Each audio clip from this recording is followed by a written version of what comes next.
C'est toi qui commence. Ah, c'est moi qui commence. Eh oui. Salut les gens. Bonsoir. Et on change de plan. Ouais, c'est magique. Et oui, parce que j'avais mis cette caméra-là, en fait, en caméra principale, en caméra 1. Trop de caméras Trop de partout. caméras, Trop de tu fais caméras. une caméra. C'est incroyable. Bon, j'espère que vous allez bien. C'est l'épisode numéro 80 de Beats. Youhou. Youhou. Avec plein de sujets et plein de nouveautés. J'espère que le son est ok. Hein. C'est la reprise de l'émission comme on peut. Vous êtes blanc. Vous êtes blanc. Alors oui, c'est vrai que cette caméra, la caméra principale, a tendance à nous blanchir, mais parce qu'elle n'est pas réglée comme les autres pour le moment, et on la réglera. Voilà. En fait, il faut savoir un truc, c'est qu'on teste une nouvelle caméra.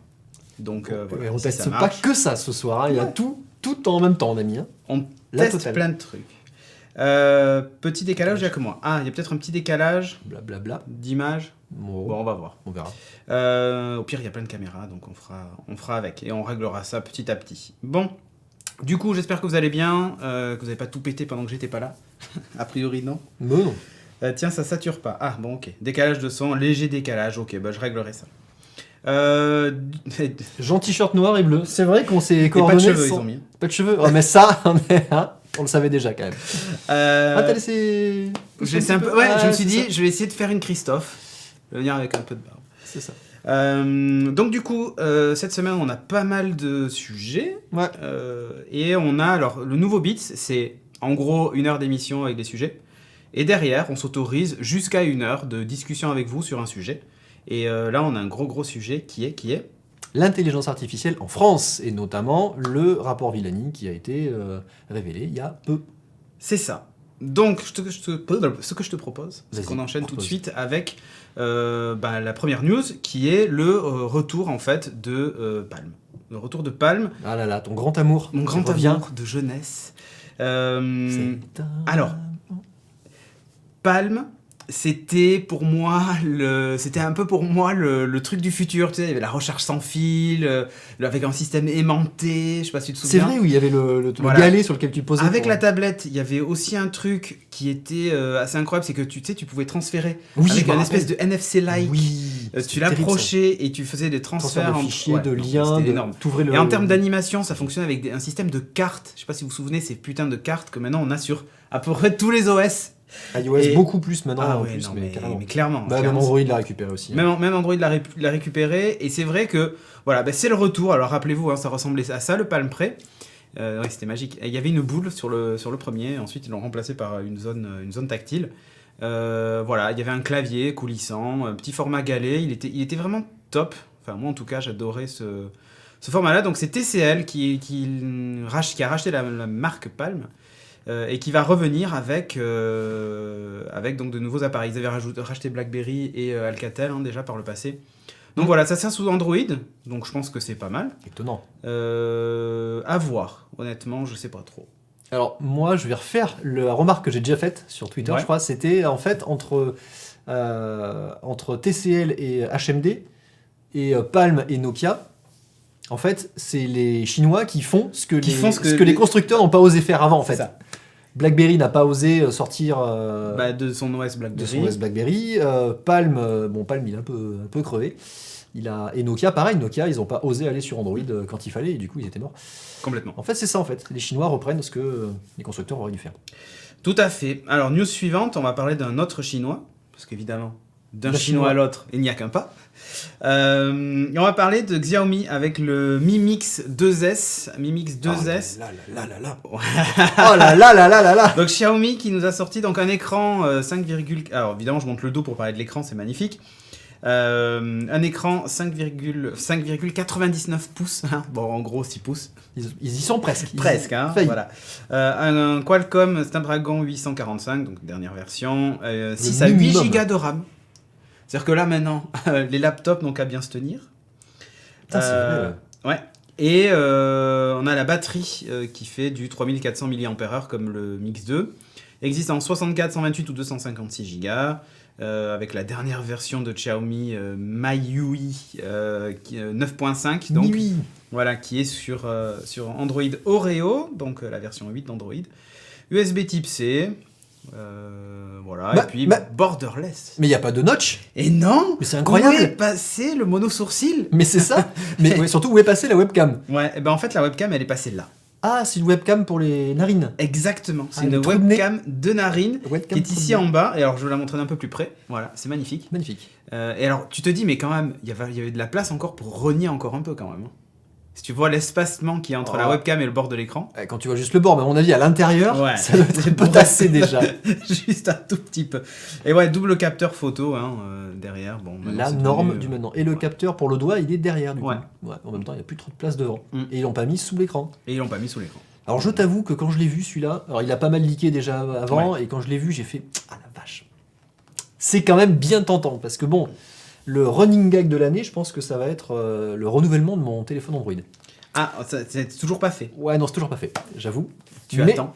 Voilà, je me tâte et le Mi Mix, alors il y en a plein là, en plus on en a retenu, j'en ai un autre juste après, il y en a pas mal qui sortent et c'est assez intéressant. Et moi, ce qui m'intéresse, c'est d'abord le Android pur. Et les téléphones Android qui sortent sur Android Oreo, qui ont du coup le projet Treble, permettent d'installer un Android stock quasiment pur facilement en fait. Donc là, tu t'es dit, à voir. ça se tente. Ça se tente. Donc j'attends de voir un petit peu ce que la communauté de chez XDA Developer va faire sur ces téléphones-là, avant de dégainer. Ok. Voilà. Et justement, puisque tu es dans le choix d'un téléphone, Ouais. d'un téléphone à l'autre, il n'y a qu'un pas aussi. D'un chinois à l'autre, D'un chinois à l'autre. il n'y a qu'un pas. Voilà. Huawei. Et là, on va parler du Huawei. Des Huawei, en fait, ils ont annoncé les P20, P20 normal, P20 Pro et P20 Lite. Alors, on va surtout parler du P20 Pro. Donc, c'est un smartphone Android sous Android 8.1, Oreo pareil, avec Emotion UI. Donc là, c'est l'interface maison, un écran OLED 6,1 pouces, ils ont dépassé les 6 pouces. Oui, QHD, 18,7 sur 9, donc c'est un peu plus étendu, on va voir pourquoi après. Et c'est un écran OLED, donc sur le Pro uniquement, les autres n'ont pas d'écran OLED. À noter au passage que lui a le fameux notch, C'est ça. mais plutôt à la mode germanique des années 40. C'est-à-dire plutôt moustache germanique des années 40. C'est ça. Il est plus petit. Si vous voyez ce que je veux dire. Pas sourcil. Si le mec met un fond d'écran bien placé, juste on voit la bouche en haut et tout ça, je pense que ça peut rendre bien dégueulasse. Donc, ouais, il a des particularités. Je monte l'arrière ou pas? Attends, no spoil. On fait durer. Vas-y. Alors, du coup, donc c'est un processeur Kirin. Donc là, c'est pas un Snapdragon, c'est un Kirin 970. Donc c'est un truc maison. 6 Go de RAM et 128 de stockage. USB-C et pas de jack. 7,8 mm d'épaisseur. Donc ça, c'est pas mal. Ouais, donc. C'est con, ça tient, dis donc, le fond d'écran. Le fond, du coup. Ouais. Bon, ça a étudié. Allez, la peinture est pas fraîche. Mais on va le renard. Donc, ouais, niveau CPU, on voit qu'il est un peu en deçà du Galaxy S9 et du Xperia XZ2, comme ça, voilà.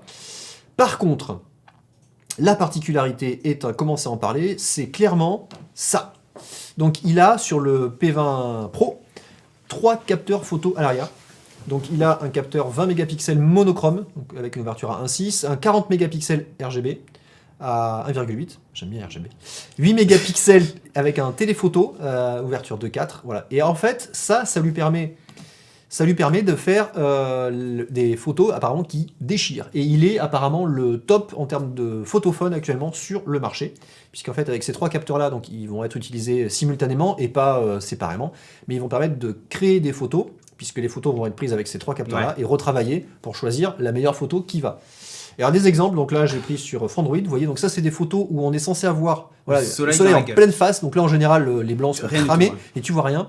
Et là on voit tous les niveaux de détail, y compris jusqu'au bâtiment le plus loin dans la rue, ce qui est assez impressionnant en général pour la photo et en particulier sur un smartphone. Voilà, donc c'est clairement le roi de la photo.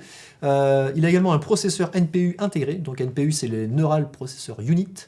On vous a parlé, donc c'est les processeurs qui permettent de faire de l'intelligence artificielle embarquée dans les téléphones. Là, ils s'en servent pour principalement le mode photo, donc pour permettre de choisir en fait les meilleurs réglages automatiques de l'appareil photo. Et aussi pour choisir derrière la meilleure photo, puisqu'en fait, il fait des réglages automatiques pour prendre la photo et des réglages post-traitement pour ajuster derrière a posteriori les balances de blanc, etc. Voilà. Donc pour les photos au top, pour la vidéo il est pas mal, mais c'est pas le meilleur. Par contre sur la vidéo, il gère les ralentis, donc 240, 360 et 960 fps. Donc 960 toujours plus. 960 fps. En fait c'est ça, le Huawei P20 Pro, c'est le smartphone du toujours plus. On rajoute un objectif, on rajoute des frames pour ralentir, voilà. Il fait de la 4K à 30 fps et du 1080 à 60 fps. Voilà. Il gère la stabilisation vidéo aussi, mais qu'à 30 fps en 1080. Okay. Donc c'est plutôt pas mal. Voilà. Ah oui, une particularité, ils ont intégré, on le voit pas trop, mais ils ont intégré dans les paramètres de la couche Emotion UI la possibilité de masquer le notch. Ah, En fait, en rajoutant une barre noire. voilà. La vieille feinte, en fait, il recrée la barre de notification Android en la repeignant en noir, donc du coup tu perds. Ouais, alors qu'une bonne photo de tonton Adolphe ferait tellement l'affaire, hein, avec ce magnifique design. Voilà. En parlant de Emotion UI, pour finir là-dessus, la surcouche est encore pas terrible. Elle est pas énorme, mais il y a encore des trucs un petit peu vieillissants, et notamment l'aspect notification. Notification Center, du coup, bénéficie pas des évolutions qu'il y a dans Android Oreo, ce qui est un peu dommage. Ouais. Mais encore une fois, vu que c'est un smartphone qui sortira avec le projet Treble, normalement, on devrait pouvoir lui flasher sur la tronche une ROM stock Android qui va bien. À voir. À voir, comme tu dis. Et puis, on va encore parler d'un téléphone. Allez, tant qu'à faire, on enchaîne Allez, carrément soyons sur le dernier. Alors là, ça va aller plus vite. On a les premières infos sur le OnePlus 6, donc le nouveau téléphone, le top du top de chez OnePlus, qui lui aussi sera équipé d'un Snapdragon 845. Voilà, c'est un peu la norme des top smartphones Android de l'année. 8 Go de RAM, 256 de stockage. Voilà. Et alors, par contre, la particularité. Ah, toi, t'as la photo, moi, je l'ai pas. Ah, il y a un notch. Incroyable. Ah, Il y a un notch, c'est incroyable. Non, bon, ça c'est pas la particularité. La particularité, c'est que donc le patron de OnePlus a annoncé qu'ils avaient dédié une team entière chez eux, qui s'appelle la team FSE, pour Fast, Stable and Efficient.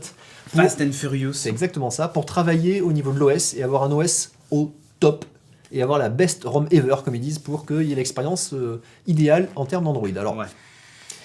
est-ce qu'ils ont besoin d'une team aussi efficace derrière, sachant qu'ils ont des smartphones avec quasiment du Android stock dessus? Ça me paraît un peu du bullshit marketing, mais bon, j'attends de voir quand même. Ils vont peut-être optimiser les drivers pour le Snapdragon, etc. À voir. Alors justement, on nous dit, ouais, des téléphones Android avec des mouchards, machin et tout. Eh bien justement, pour mieux vous écouter, chez Huawei, on a sorti le FreeBuds. Ah tiens, c'est pas ça, c'est pas... Oui, ah non, c'est moi qui suis un peu nul, j'appuie pas sur le plus. Ah ben moi aussi du coup. Ah, on appuie en même temps. C'est bon, c'est parti. Ça en est parti. Donc les Huawei FreeBuds, qu'est-ce que c'est? En gros, ce sont les AirPods de chez Huawei. Alors ça ressemble à quoi? Alors lors de la conf, ils ont été présentés comme ça. Hein. Donc vous avez un petit boîtier pour les charger, qui ressemble d'ailleurs beaucoup à celui d'Apple, mais en version plus à plat. Les écouteurs rentrent à la verticale, ils sont à Et qui l'horizontale. s'ouvre, ouais. Voilà, mais ils s'ouvrent pareil en fait. Hein. Ah, mais tu les glisses dans le. Oui, tu les glisses, mais le truc s'ouvre, tu vois. Oui, bien sûr. Pareil. Ils ont mis par contre, ils ont eu la bonne idée de mettre la petite LED à l'extérieur, hein, ce qui sera présent d'ailleurs sur les nouveaux AirPods, sur la mise à jour qui fonctionne en recharge sans fil. Fail du X. Existe en noir Merveilleux. et en blanc. C'est incroyable. Donc là, on a un petit comparatif où on voit des AirPods à gauche et les Huawei FreeBuds à droite. Alors, il faut aimer les intras parce que pour le coup, c'est de l'intra. Toi t'aimes pas, c'est Moi, ça. je déteste Moi, ça. je suis donc plutôt je pourrais fan pas. des intras, ouais. Ouais, je pourrais pas du coup. Par contre, ils ont l'air un peu plus fat quand même, plus long. Alors et- oui, ils sont plus fat pour une raison simple, c'est qu'ils ont 2 fois plus d'autonomie, soit 10 heures d'autonomie en communication, donc c'est pas négligeable. Après, quand tu les vois porter, c'est pas si gros que ça, quoi. C'est vrai. Honnêtement. C'est Honnêtement, vrai. c'est pas incroyable. Donc voilà, c'est les Huawei FreeBuds. Alors ils sont vendus au prix de 159$, soit c'est pas si cher que ça parce que c'est en gros 30 euros de moins que, enfin $30 de moins que les AirPods de chez Apple. Faut voir la qualité audio après quand même. Faut parce voir la que- qualité audio, mais a priori les premiers retours disent que c'est pas trop mal. Donc, Ok. donc Ouais, bon, pourquoi pas. à voir. En tout cas, moi je vais suivre ça de près parce que c'est vrai ouais, je t'intéresse suis ça de près parce que je trouve déjà que les AirPods sont assez magiques. Et Ouais, mais t'as c'est l'intégration cool qu'il y ait Apple. ça. Ouais, T'as mais tout qui fait avec. Là, tu ça vas fait avoir juste des écouteurs Bluetooth. Mm. Tu vas avoir moins la continuité parce que là, tes AirPods, tu peux les passer facilement du téléphone d'un à appareil la à tablette. l'autre. Ouais, Ouais, d'un bien appareil sûr, à bien sûr. l'autre. Là, t'auras moins Mais ça, je pense. c'est la liberté d'utilisation qui est intéressante. Ok. Donc voilà, enfin je suis ça de près. Je vais suivre ça de près parce que j'aime bien ce type d'appareil. On va parler maintenant de. En fait, il y a une conf Apple. Tiens, on va commencer d'ailleurs par la news, la troisième là. Et j'ai aucune des images chez moi, je ne sais pas pourquoi. On va parler du nouvel iPad. Ah si, j'en ai quelques-unes. On va parler du nouvel iPad. Le nouvel iPad qui a été annoncé sans live et sans conférence. C'est une première. C'est vrai. Puisque c'était une conférence sur l'éducation à Boston.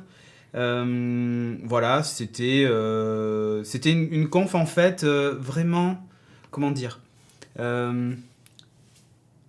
réservée à comment ça s'appelle, à un marché très spécifique, le marché de l'éducation. Et d'ailleurs les produits annoncés, il n'y a qu'une partie qui va être disponible pour le grand public et intéressante pour le grand public. Le reste en fait on s'en fout un peu. La grosse nouveauté, c'est le premier iPad. Alors j'ai mis 329 et je crois que c'est 359 le 32 Go, si je dis pas de bêtises. Ça va être 329 $ et 359 euros. sûrement, ouais.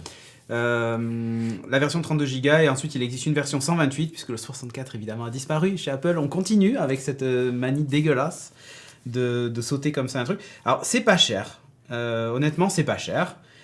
Pour un iPad de cette qualité, dedans on a droit à un A10 Fusion qui est le processeur de l'iPhone 7 et 7 Plus, donc plutôt une génération récente.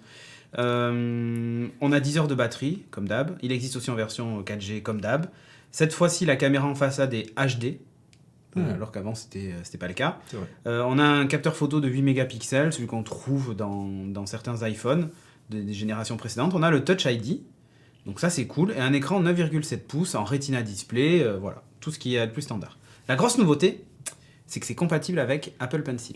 Ah. Donc là on est face à un écran qui dispose de la techno, la matrice d'écran qui permet de gérer le Apple Pencil, qu'on n'avait que sur la gamme Pro, et maintenant on l'a sur la gamme iPad classique, donc c'est plutôt cool comme idée.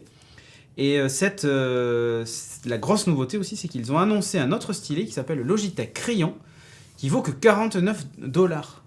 C'est pas cher. On va détailler après la suite du truc. Mais en gros, l'idée d'Apple, c'est de dire l'iPad, c'est l'appareil idéal pour utiliser en éducation, pour prendre ses notes, pour prendre ses cours et tout ça. Voilà. Bon, dans les faits, ce qu'on retient surtout, c'est que c'est l'iPad d'entrée de gamme, celui qui s'appelait l'iPad, qui a été renouvelé. Et new iPad. Ouais, c'est ça. Honnêtement, il est quand même quasiment 100 € moins cher qu'un iPad mini, qui a des composants qui sont bien plus vieux. C'est ce que je veux dire. C'est vrai que du coup, l'iPad mini, il est un peu il est mort, quoi. Il est en PLS total. Il est plus cohérent dans la gamme, là. Il n'a pas rien à faire là. Il n'a plus rien à faire là, donc voilà. Mais pourquoi pas. Si vous cherchez un iPad, honnêtement, c'est... en plus, il y a un truc terrible, c'est que... Donc ça, c'est réservé à l'éducation, et donc tu as des tarifs spéciaux pour l'éducation. Ouais, 289 $. Ouais, et apparemment, c'est assez facile de se faire passer... Pour un étudiant. Non, pas forcément, parce qu'en fait, les conditions Apple sont très larges. C'est soit tu es étudiant, soit tu es parent d'un étudiant machin, donc pour peu que tu arrives à...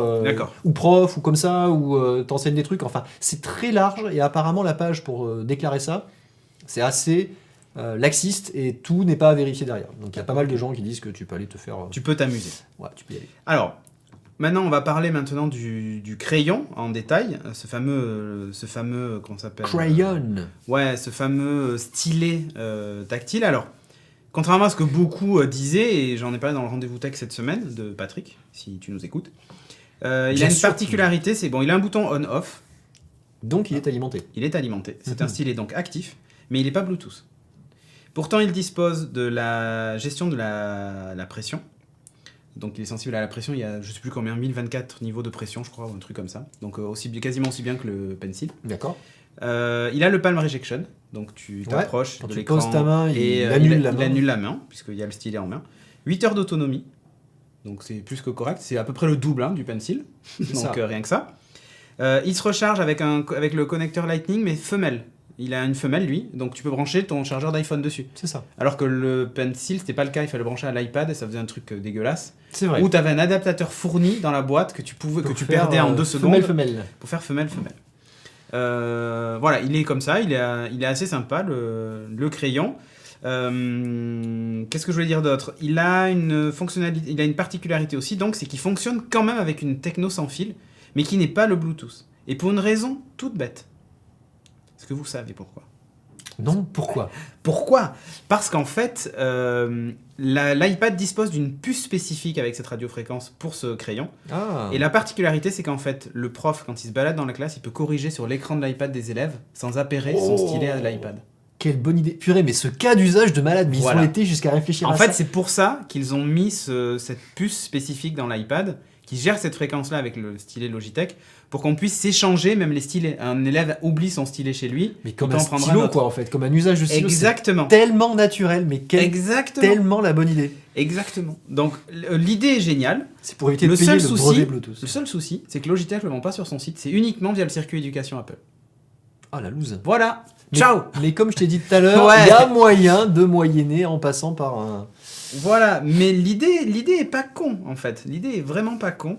d'avoir cette techno radiofréquence où tu fais pas d'appairage et ça marche direct, tu te poses pas de questions. Voilà, bon, pourquoi pas. Et parmi les accessoires aussi pour l'éducation, c'est encore Logitech qui s'y colle, puisqu'ils ont sorti le Rugged Combo 2. Alors, qu'est-ce que c'est le Rugged Combo 2 ? C'est ça. À l'intérieur, vous avez un iPad. On dirait presque une surface. Et c'est exactement ça. Sauf que, bon, c'est en caoutchouc solide, machin. Vous avez un... Souple et solide à la fois. Ouais, c'est un peu ça. Il y a d'énormes bords, donc c'est fait vraiment pour l'éducation. Genre, vous mettez dans le cartable, ça l'abîme pas. Tu vois l'emplacement pour le crayon au-dessus, d'ailleurs. Je sais pas si tu vois la petite boucle. Ouais. Voilà, tu mets le crayon dans la boucle. Il a une particularité. Alors, vous allez voir en façade, on voit qu'à droite, c'est très très large parce qu'il y a le son de l'iPad qui est là en dessous. C'est vrai. Et surtout, il y a le connecteur Lightning. Tu vas me dire, mais pourquoi un connecteur Lightning pour le clavier ? Parce qu'en fait, ce clavier n'est pas Bluetooth, mais il fonctionne avec un système à la Surface-like. C'est ça. Avec le dock connector et des aimants qui se clipsent dessus. Voilà, c'est alimenté par l'iPad. Je crois qu'il y a quand même une petite batterie à l'intérieur, je sais plus. J'ai pas vu le détail. Non, plutôt au niveau de la coque, mais bon. Le clavier est très très fin, ouais. Donc voilà. Et bon, après, ça reste un clavier classique, mais pour de la prise de notes. Pourquoi pas ? C'est pas mal parce qu'en fait tout ça mis bout à bout, ça permet à Apple d'arriver avec un device qui est issu de la tablette mais qui permet d'avoir l'équivalent d'un laptop ou d'un micro portable. Et ça vient clairement concurrencer en fait Google et ses Chromebooks. Les Chromebooks. Mais c'est ça, en fait, aux États-Unis surtout, les Chromebooks ont envahi toute la partie éducation. Ils sont majoritaires là-bas.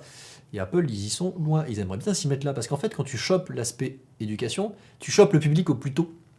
Et comme ça, après, tu les conserves quand ils ont pris des habitudes quand ils étaient jeunes. Après, ils restent dans l'écosystème. Bon, après, le seul truc, c'est qu'on n'y est pas encore, comme j'ai dans le rendez-vous tech. Le gros souci qu'il y a, c'est que avant que tous les élèves aient un iPad, il faut déjà que tous les profs sachent s'en servir. Non, mais c'est pas une blague. Et savent se servir des outils qui sont dedans. Parce que le truc où tu prends le contrôle de l'écran de l'iPad de l'élève, tu peux noter son truc à distance, machin et tout ça.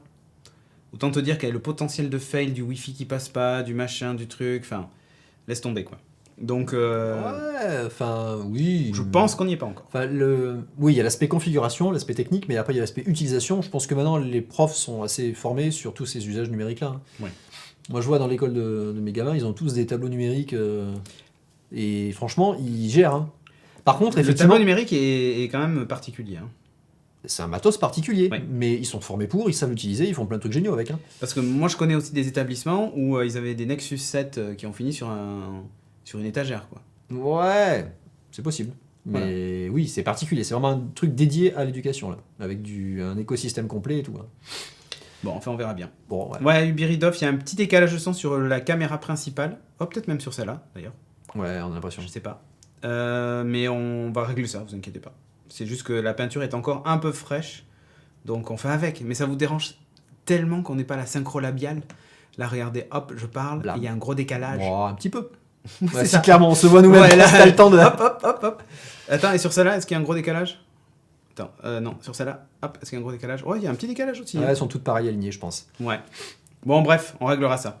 Pas de soucis. Maintenant, on va... Ah oui. On repart chez Apple. Et ça, c'est une news pour moi. Ouais.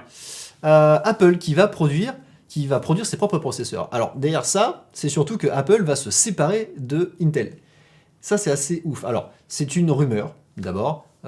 Issu de Bloomberg, mais apparemment d'une source assez fiable interne à Apple. En tout cas, ils vont pas le faire. Il y a une échéance fixée, mais surtout un projet qu'ils ont lancé, une initiative en interne à Apple pour dire on va étudier la possibilité de se séparer d'Intel pour les processeurs dans pas les PC, mais les Mac et les MacBook. Ouais. Donc ça, c'est assez ouf. Donc ils envisageraient ça à partir de 2020. Et en fait, c'est une stratégie qui serait globale, hein, puisque du coup, ils ramèneraient tout leur écosystème et toute leur plateforme sur une même architecture. Donc ils partiraient toutes sur de l'ARM, évidemment. Mais du coup, ça va faire mal, puisque déjà, rien qu'avec, c'est même pas une annonce, mais avec cette rumeur qu'a leaké, Intel a pris moins 9% en bourse derrière ça, évidemment.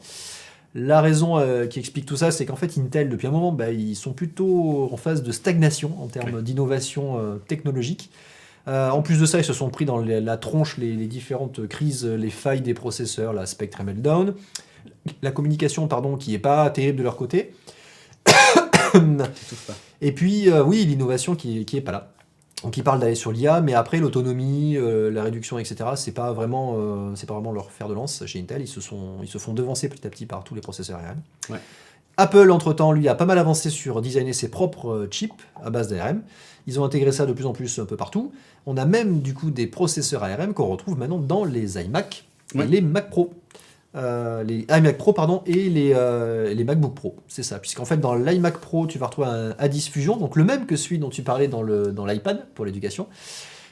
Et dans le MacBook Pro, tu vas avoir un Apple T1 qui sert pour la Touch Bar. Et la Touch Bar, là, ils ont enlevé les touches de fonction, ils ont mis un truc tactile, machin. Mais il y a un processeur ARM de chez Apple dedans.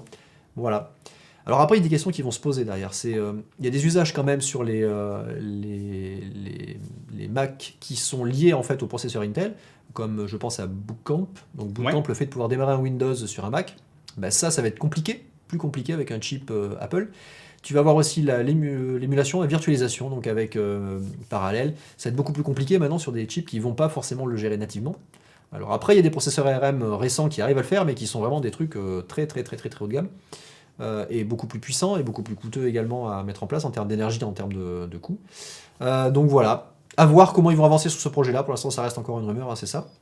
L'intérêt pour Apple, c'est qu'ils vont pouvoir travailler encore plus conjointement pour avoir une interface, vraiment une intégration au top entre le hardware et le software. Ce qui est un peu leur fer de lance en termes de design de matériel sur les iPads et sur les iPhones. Hein. Ils sont très bons parce qu'ils arrivent à lier très fortement le logiciel avec le matériel.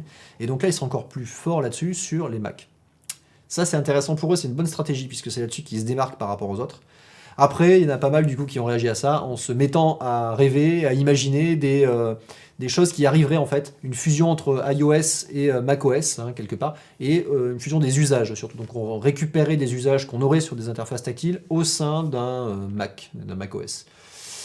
Pourquoi pas? Alors c'est vrai que ils ont du mal à faire le pas pour fusionner un peu plus l'expérience utilisateur. En même temps, c'est encore des usages qui sont vraiment différents. Quand tu as un PC ou un Mac avec un clavier et un écran qui n'est pas tactile, par rapport à un iPad où tout est tactile, c'est pas pareil. Donc à voir comment ils vont ramener cette fusion-là, s'ils vont ramener une fusion des interfaces, en plus d'une fusion de l'écosystème et de la plateforme matérielle. Après, le truc aussi, c'est que on avait, rappelle-toi, hein, on en avait parlé d'ailleurs dans un des derniers bits dans lequel j'étais, des ordinateurs portables avec des autonomies qui se comptaient en jours. Les Always On, les PC Always On. Sous Windows hein, d'ailleurs. Donc, à base d'ARM aussi. À base d'ARM, donc bon, voilà. Ça peut être une stratégie. Hein. Mais on voit les premiers retours de ces PC-là. Et on voit qu'en termes de capacité et de puissance, on est vraiment en dessous de ce qu'on peut faire. Donc c'est des PC qui sont vendus plus cher, qui sont vendus en fait comme des ultra portables, plus cher que des PC à base d'Atom, qui sont déjà de l'entrée de gamme, et pourtant qui sont moins puissants et moins capables que des PC à base d'Atom. Donc c'est assez limité pour l'instant. Donc. Ouais, je vois. Bon, après, là, c'est d'ici 2020. On a encore 2 ans, les processeurs ARM vont encore évoluer, évidemment. On les voit en termes de puissance et de capacité, c'est assez énorme.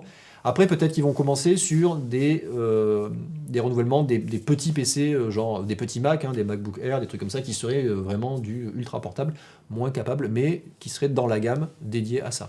Pourquoi pas? Bon, pourquoi pas. Moi, ça me rappelle aussi un petit peu, je l'ai noté là pour pas l'oublier, ça me rappelle un petit peu l'ère où Apple avait des PowerPC en fait en termes de processeurs. Et le problème de ça, c'est que c'était quand même un truc ultra spécifique. Et Apple s'enfermerait encore peut-être un peu plus dans un matériel encore plus spécifique. Et ça peut être problématique pour des questions de driver, je ne vais pas parler d'open source, mais Non, mais bon. Tu aurais moins de possibilités d'aller faire des choses avec le hardware. Mettre des périphériques complémentaires, etc., ça serait peut-être un écosystème encore plus fermé. Donc, je ferai attention à ça, quelque part. Mais bon, on suivra ça de près. On verra. De toute façon. Et puis, s'il devait y avoir des annonces sur ça, ça sera à la WWDC. Bien sûr. Conf, évidemment. On va couvrir aussi. News suivant. Ah ben tiens, on va parler... Cette fois-ci, on va à l'opposé. Hein et on part sur un PC qui déboîte. Ah mais ça, je sais pourquoi t'as mis la news. Parce que tu le veux. Le tester. Ouais, je pense le tester, ça m'intéresserait. D'ailleurs, Xiaomi, en ce moment, ils sortent énormément de choses. Ils vont arriver en France hein, bientôt, il paraît. Ouais. En avril, d'ailleurs, ils doivent arriver par là. Bon, bref. Ils ont annoncé pas mal de choses. Ils ont annoncé le Mi Gaming Laptop, qui est en gros un PC gamer, un PC portable de gamer, qui est dans la même veine que tous les PC qu'on va voir sur les Asus ROG, sur les Alienware, etc. Et un truc de fou, par contre, avec le prix, chinois. Hein, donc le truc C'est ça. divisé par 2 avec du matos de malade. Alors ils font déjà pas mal de PC, les Mi Book Pro, les Mi Air, je sais pas quoi, les Mi Book Air, enfin les mêmes noms. Mi Book Air. Il y a un truc comme ça, tu sais, bon, c'est du Apple-like à la chinoise, mais par Mi contre, Book Air. le design est assez intéressant, propre, hein, tout alu, voilà, et assez capable, hein, vraiment performant, assez capable. Donc là, c'est un PC qui a 2 configs principales. Donc la première qui est à base de Core i5 avec 8 Go de RAM, 128 Go de SSD plus 1 Tera de disque dur, et une GTX 1050 Ti pour, attends, tenez-vous bien, T'as pas mis 770 les incrustes dollars. Vas-y, Ok, vas-y, balance vas-y. les incrustes. 770 dollars, puisque j'ai marqué euro, mais c'est des dollars. Voilà, donc évidemment, on reconnaît la notation gaming avec les claviers qui se colorient. Ah oui, Et plein de RGB. couleurs différentes RGB, voilà. Le design de l'écran bord à bord, quasiment aussi bien que peut le faire le Dell avec les XPS, voilà. Il y a des caractéristiques qui s'affichent à gauche, c'est pour ça que j'ai mis cette incruste là. Donc c'est un 15 pouces, hein, j'ai oublié de le dire. Ça ressemble énormément à certains MacBook Pro Ouais. et à la génération précédente de XPS en fait, qui était tout alu pareil. Et c'est tout, voilà. Et alors le deuxième modèle en fait, c'est un Core i7 qui serait a priori full voltage, donc ça veut dire qu'on aurait Ah, mais capacité full puissante du Core i7. ouais, full puissant. Donc ça serait un 7700 HQ a priori. À 7700. Il reste sur du 7700. On a la 8000 maintenant. Ouais, c'est vrai. Donc je sais pas. Ok. Ça n'a pas été confirmé en fait.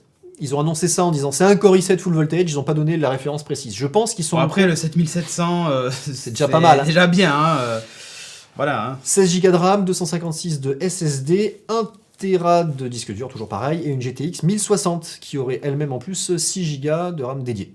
Voilà. Et alors tout ça, vous me direz, Maryse, pour combien? Pour combien? Pour 1160 dollars. Voilà. Donc autant te dire que pour À ce prix-là. à ce prix-là, Mais mettez-moi 10. mettez-moi 10, c'est ça. Je vais en faire une LAN chez moi pour les invités, pour les potes et tout ça.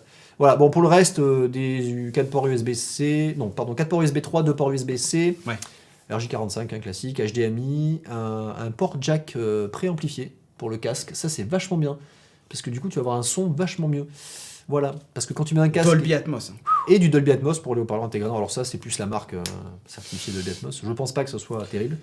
La question que je me pose moi derrière tout ça, c'est est-ce qu'ils vont avoir le design PowerQ Max de chez Nvidia, tu sais, qui permet d'exploiter les capacités des GeForce au max, comme sur un PC de bureau en fait. Ça, on sait pas encore. Ouais, donc du coup, on a en gros des versions avec des 1050 Ti et des versions avec des 1060. Ouais, c'est ça. Ok. Pour Pas du mal. gaming, c'est pas mal. Et Ah non, vu- mais la et vu- 1060, c'est très bien. Et vu la taille du machin, c'est vraiment un PC portable. Hein. C'est pas du coup du transportable comme tu as l'habitude quand tu fais du PC de gaming. Là, tu as du portable. Après, j'attends de voir le bruit, le refroidissement, si ça chauffe pas trop, etc. Mais c'est pas mal, hein. Je t'avoue que.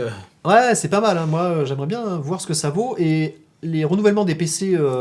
Si Xiaomi sait pas quoi faire, on a des fonds verts, on n'a plus le PC de Ah, c'est jeu. vrai, putain, on peut plus jouer. Donc on peut jouer sur des PC portables. Ah, je on suis peut y déçu. mettre un écran. Voilà. C'est vrai, et le renouvellement en fait, l'annonce de cette gamme-là chez Xiaomi fait face en fait à le renouvellement de la gamme de chez Dell, hein, puisqu'ils ont annoncé Ouais, en bien parallèle, je l'ai pas encore mise, mais la gamme des Dell XPS 15, puisqu'on avait déjà parlé des XPS 13 qui a été renouvelé, là ils renouvellent les XPS 15, qui vont reprendre à peu près les mêmes caractéristiques, avec un peu moins boosté, puisque c'est pas des PC gaming, ça reste des PC pro avec de la puissance, mais on va avoir du 1050 et de Ouais, la des stations de 1060. travail. Ouais. Enfin, c'est ce qu'ils disent. Ça reste du PC haut de gamme, Ouais. avec des bonnes capacités. Station de travail, tu mets pas des cartes graphiques comme ça. Enfin, en général, non. Tu vas quand même vouloir faire, c'est du polyvalent pour aller jusqu'à faire du jeu, en fait. C'est surtout ça sur l'XPS. Mais du coup, derrière, tu vas avoir aussi les Alienware qui vont suivre, puisqu'en général, c'est comme ça que Ouais. ils font le châssis du XPS et derrière, ils récupèrent ça pour faire de l'Alienware en boostant le matos qu'ils mettent dedans. Ouais, exactement. Donc ça, c'est pas mal et ça commence à être vraiment intéressant. Et ben voilà, écoute, on est arrivé au bout Putain, on a dépoté là. de nos news. Les On a été vite, hein, en fait. Pourtant, on a mis pas mal. Pourtant, on avait pas mal de news, mais c'est vrai qu'on a été un peu vite. On a mal géré notre temps. Ce que je vous propose, c'est qu'on va faire une petite pause. Ouais. Je vais essayer de voir si je peux régler le problème de décalage de son pendant la petite pause.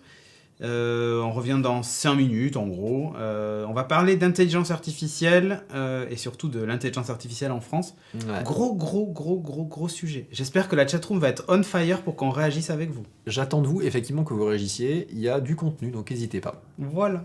Allez, on vous dit à tout de suite. Yo! Nous voici de retour. Alors, j'ai pas réglé le problème de décalage son-image, hein, mais j'ai modifié le Stream Deck. Du coup, c'est beaucoup plus facile pour nous. C'est ça. Voilà. Plus Ouais, de la boutons. musique et tout ça, on est d'accord. Voilà. C'est la fête. Donc, sujet suivant, sujet important s'il en est. Gros sujet d'actu, Gros gros sujet. sujet tout court. Voilà. C'est que on a besoin de savoir un peu aussi ce que vous en pensez, hein, donc il va falloir qu'on en discute. C'est ça. Mais on va parler du rapport Villani sur stratégie. sur la stratégie de l'IA. La vision Ouais. et la stratégie The de Vision. l'IA pour la France et surtout en Europe même, puisqu'il étend l'Europe derrière tout ça. Alors du coup, je me suis paluché le rapport Villani, oui monsieur, tout à fait, 233 pages de Oui, c'est lecture. beau, hein, maintenant ça s'affiche quand c'est celle-là qui est active. Tu vois. Ah, c'est beau. C'est En fait, magnifique. ça serait encore mieux s'il y avait la tête de la personne sur laquelle qui est cadré dessus et tout. Mais ça on machin. peut pas. Ah, c'est nul. Si on avait les caméras en on jette. direct. en fait. Ah ouais, ça serait génial. Donc, du coup, ouais. Mais là, le port USB, il va en chier. Là c'est cool, on sait combien vous êtes. Vous êtes 116 d'après le stream deck. Ah, et voilà, on a perdu 5 viewers depuis que la musique s'est Et arrêtée. si j'appuie pub, ça lance 3 minutes de pub. Et si t'appuies sur viewer, ça en fait venir plus. Ouais, regarde. Tup, tup, tup. Sur le voir, voilà. Ah, un nouveau viewer. À popper. Super. Alors, Cédric Villani, c'est qui? Cédric Villani, c'est ce monsieur-là que vous avez sûrement dû voir un petit peu partout. Le Lady Gaga des c'est- mathématiques, on avait dit The C'est Verge. vrai, exactement. C'est ouf, hein. C'est vrai ils avaient dit ça. Donc c'est effectivement un mathématicien. Il a 44 ans. C'est un ancien enseignant-chercheur. Il a été directeur de l'Institut Henri Poincaré, qui est un institut dédié aux mathématiques. Et il est maintenant député La République En Marche de l'Essonne. Ouais. Ouais. Il a décidé de partir en politique. C'est son choix, évidemment. Et il a accompagné, du coup, les changements et l'équipe Macron sur l'aspect travail sur le numérique, avec Mounir Majoubi, etc. Il a été... du coup, on lui a demandé de faire un rapport. C'est le teaser du nouveau Harry Potter. Ça. Minotaur. Oh, vous n'êtes pas gentil. Oh, Le pauvre. Et donc, on lui a commandé, le gouvernement, par Ah oui, merci pour les subs. hein, le je biais dis du pas, Premier mais- ministre, lui a commandé un rapport en septembre 2017 sur quel est l'état de l'intelligence artificielle de manière générale et quelles sont les recommandations pour qu'on puisse avoir une IA au top en France et surtout que ce soit une valorisation de la reconnaissance scientifique française, etc. Voilà. Donc il a fait un travail assez colossal. Hein, voilà. Alors j'ai oublié de préciser, mathématicien, il a été médaillé Fields, donc qui est la plus haute distinction qu'on peut avoir en mathématiques, médaillé en 2010 hein, sur un travail, je vais vous le dire, sur la théorie cinétique de l'équation de Boltzmann. Voilà. Bref. Mais toi, ça va te parler, c'est des mouvements de particules dans les Ouais. gaz, etc. Ouais, pouvoir c'est ça. prédire les mouvements de particules, etc. Bon. Et l'entropie et tout ça. Bref, donc c'est pas un nain en termes de mathématiques. C'est pas un nain. C'est pas un nain. Et sur l'IA, par contre, il s'est entouré de pas mal de personnes en fait qui étaient des connaissances sur ce sujet-là. Et il a discuté de tout ça. Et je me suis lu tout ça et je vais vous résumer un petit peu ce que j'ai retenu de ça. Alors déjà, Préparez-vous, il y en a pour 2-3 heures. non, Donc, après, vous pouvez sortir vos cafés et... Non, je déconne. n'hésitez pas à intervenir, à poser vos questions. Moi, Ouais. je vous ferai un petit bilan à la fin. Je ne vais pas vous lire le rapport en détail. Je vais vous indiquer ce que j'ai retenu, ce qui est intéressant à mon sens. Et à la fin, je vous ferai un petit bilan de ce qui a été retenu, ce qui est en cours de mise en place et comment ça a été perçu un petit peu par l'opinion, par moi, mon avis, etc. Allez-y aussi si vous avez des avis. Alors, déjà, il fait une présentation de ce qu'il considère lui comme étant de l'IA.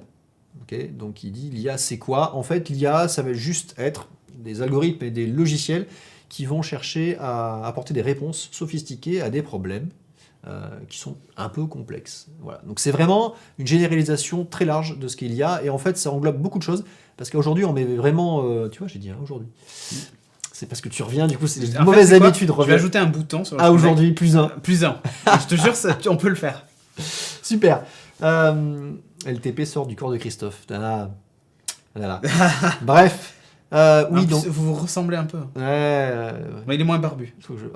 ça se travaille. Et il a plus de lunettes aussi. D'accord. Bon, ça se travaille aussi. Ça peut... Ouais. Bref.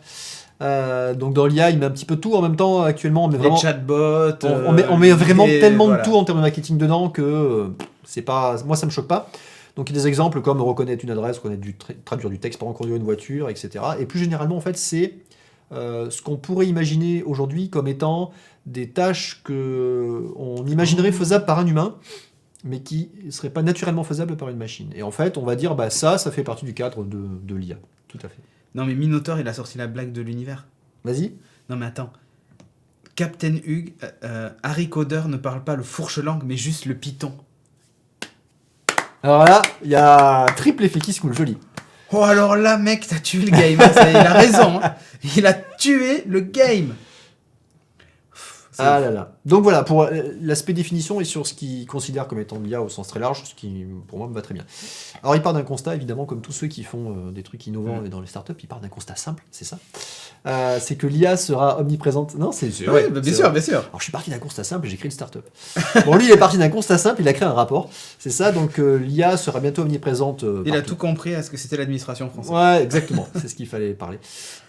Mais pas forcément visible. Donc on aura des usages qui vont bien intégrer cet aspect IA et qui vont l'utiliser sans forcément avoir une vision utilisateur qui va mettre ça frontalement devant lui. Voilà. Donc il parle notamment des diagnostics médicaux, du transport, de l'optimisation énergétique. Donc ce sont plein de sujets qu'on a déjà vus, qu'on a traités, mais il met ça au premier plan. Voilà. Il part aussi d'un autre constat, c'est que la France, elle est méga, ultra, super en retard par rapport aux autres pays sur ce sujet-là. Voilà, donc elle n'est même pas dans le top 5 mondial des pays qui sont reconnus comme étant dans les meilleurs en termes d'IA. Au sens très large, donc ça veut dire en termes de compétences dans le pays, en termes d'industrie, économique et surtout l'aspect politique également, donc qui ont l'innovation là-dedans.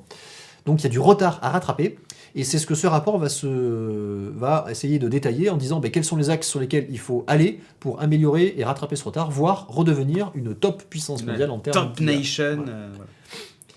Alors du coup, en gros, on n'a plus vraiment d'industrie et d'industrie classique. On n'en a pas. Ouais, non, mais c'est ça. On n'a pas d'industrie dédiée à l'IA et on n'a pas de filière qui valorise l'IA de bout en bout. Donc ça c'est le constat. Et en fait, il va expliquer un petit peu. Il cherche en fait. En même temps, il part de chiffres. Il a fait beaucoup d'analyses. Il a vu beaucoup de gens. Il y a des sondages aussi qui ont été commandés un peu partout. Et essayer d'agréger un peu tout ça et de construire une proposition, mais une proposition qui n'est pas un truc général. Oh, merci pour les 1000 bits, Zetoun. Ou générique. Merci. Mais un truc qui serait adapté en fait au contexte économique français. Donc pour vraiment avoir une IA à la française, mais en tout cas une IA qui va chercher à se démarquer des autres IA pour pouvoir effectivement faire sa place. Hein, et pas devenir un nouveau Google à la française. C'est pas le but. Le but, c'est d'avoir un truc émergent qui serait propre à la France, qui permettrait d'avoir un truc qui se démarque. Voilà. Il y a 7 grands axes au niveau de son rapport. Le premier, c'est... Alors, je fais juste le sommaire, si vous voulez, et après on rentrera dans le détail. Il y a d'abord un travail sur la politique autour donc, 7 points, hein. Vous avez entendu 7 points. Pourquoi ? Non, mais... Ouais, 7 points. Donc, un travail autour de la politique... politique offensive de la donnée, ça s'appelle. Le but, en fait, c'est de vraiment travailler d'un point de vue politique comment on va gérer la donnée. Voilà, donc j'en reparlerai un petit peu plus tard, mais la donnée, c'est en gros la source de tout ce qui va permettre de faire tourner l'IA. Donc c'est vraiment le point de départ pour avoir une IA qui tourne. Voilà, après, il met en avant 4 secteurs économiques stratégiques que lui considère comme étant différenciants pour la France. La santé, l'agriculture augmentée, on en a parlé aussi, j'en ai déjà parlé plusieurs fois, oui. Il y a vraiment des trucs à faire là-dessus et c'est différenciant. Le transport, alors ça c'est général, je pense pas que la France ait une grosse différence là-dessus, même si on a des grands constructeurs automobiles français. Et après la défense et la sécurité, là par contre on a un historique défense et sécurité clairement en France. Donc ces 4 secteurs-là, tout à fait. Après il parle, en troisième point, de libérer les potentiels de la recherche française, parce qu'en fait, pour faire avancer l'IA, il faut des chercheurs. Et la recherche au niveau de l'IA n'est pas suffisamment mise en place et mise en avant par l'économie. Voilà. Avoir une recherche agile, voilà, plus souple et diffusante. Ok. Après tout ça, il ne faut pas oublier de travailler sur l'impact de l'IA. Parce que l'IA, ça va changer plein de choses, ça va bouleverser le travail et l'économie. Donc il y a des choses à aller chercher et à commencer à analyser. Parce que ça va changer des choses. Ça, c'est le 4e point. Le 5e point, c'est une IA écologique. Alors ça... Là, on rentre un petit peu dans l'aspect politique et tu sens qu'il y a une adhérence politique de son côté, mais en même temps, il y a des choses intéressantes, c'est que mettre l'IA en fait au service d'une économie plus écologique et en même temps étudier l'impact écologique de l'IA, puisqu'on sait que les data centers consomment, etc. Là, ils nous ont envoyé le comic strip de... Il y a Inside avec tous les ifs. Ouais, je le connais celui-là. C'est vrai. Mais c'est que des ifs. Mais il y en a. Et dans son contexte-là, il considère que ça peut être de l'IA, donc c'est vraiment très large. Et après, il met un 7e point qui est intéressant, qui est une IA inclusive, au sens très large.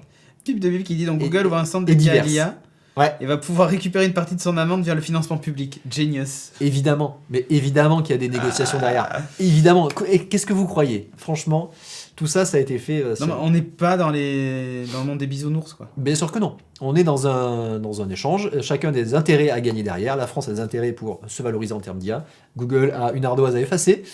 Et en même temps, des sous à dépenser. Donc, ils injectent ça en France pour valoriser ça. Tout à fait. On va en parler un petit peu des impacts en fait, que ça a là-dessus.